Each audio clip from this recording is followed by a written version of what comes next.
श्री स्वामी समर्थ सर्वांना. येत्या 29 तारखेला गुरुपौर्णिमा येत आहे. तर गुरुपौर्णिमा कशी साजरी करावी त्याबद्दल थोडक्यात माहिती सांगू इच्छिते.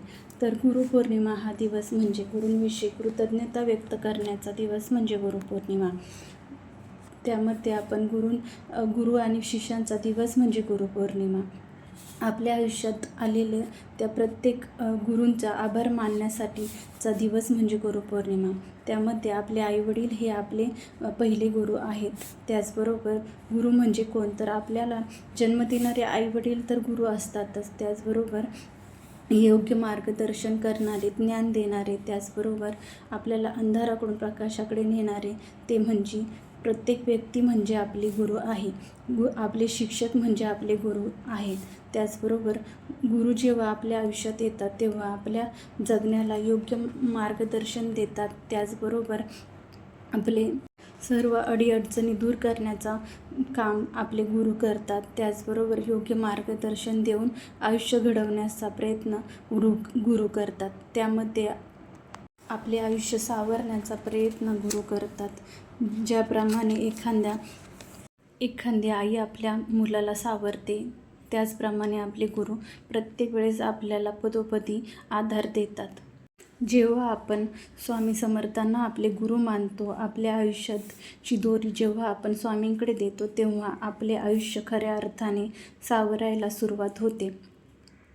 आपला हात जेव्हा आपण स्वामींकडे देतो तेव्हा स्वामी आपला हात घट्ट पकडून योग्य मार्गदर्शन देतात. त्याचबरोबर योग्य दिशा दाखवून आपल्याला सर्व संकटातून बाहेर काढतात. दुःख व्याधींपासून दूर ठेवण्याचा प्रयत्न स्वामी करतात. तर गुरुपौर्णिमा कशी साजरी करावी? गुरुपौर्णिमेच्या दिवशी शुचिर्भूत होऊन तुम्ही महाराजांच्या मूर्ती असेल तर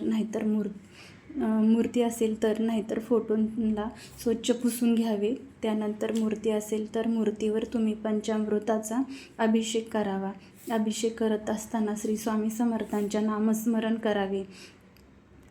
अभिषेक घालून झाल्यानंतर सर्व देवांना फुलं अर्पण करावे. त्याचबरोबर फोटो असेल तर फोटोलाही फुलं अर्पण करावे, मूर्तीला फुलं अर्पण करावे. त्यामध्ये स्वामी समर्थांना आवडता फूल म्हणजे चाफा. तर चाफा तुम्ही त्या दिवशी आवर्जून घेऊन या, जेणेकरून तुमच्यावर स्वामी प्रसन्न होतील आणि तुम्हाला चांगला आशीर्वाद देतील.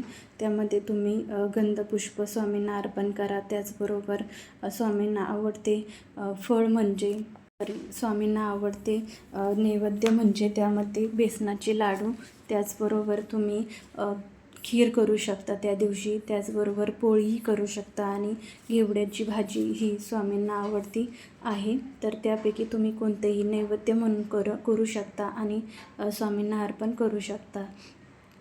अशा प्रकारे तुम्ही स्वामींची पूजा करून गुरुपौर्णिमा साजरी करू शकता. दिवसभर तुम्हाला स्वामी समर्थांची सेवा कोणती करायची असेल तर नामस्मरणाची सेवाही करू शकता.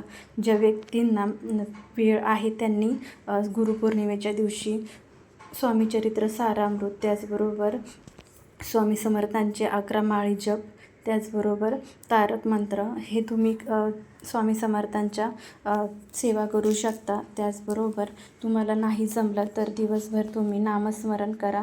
तेही स्वामींना आवडेल आणि तुमच्यावर स्वामींचा कृपा आशीर्वाद लाभेल. अशा प्रकारे सेवा करा, गुरुपौर्णिमा साजरी करा. श्री स्वामी समर्थ सर्वांना.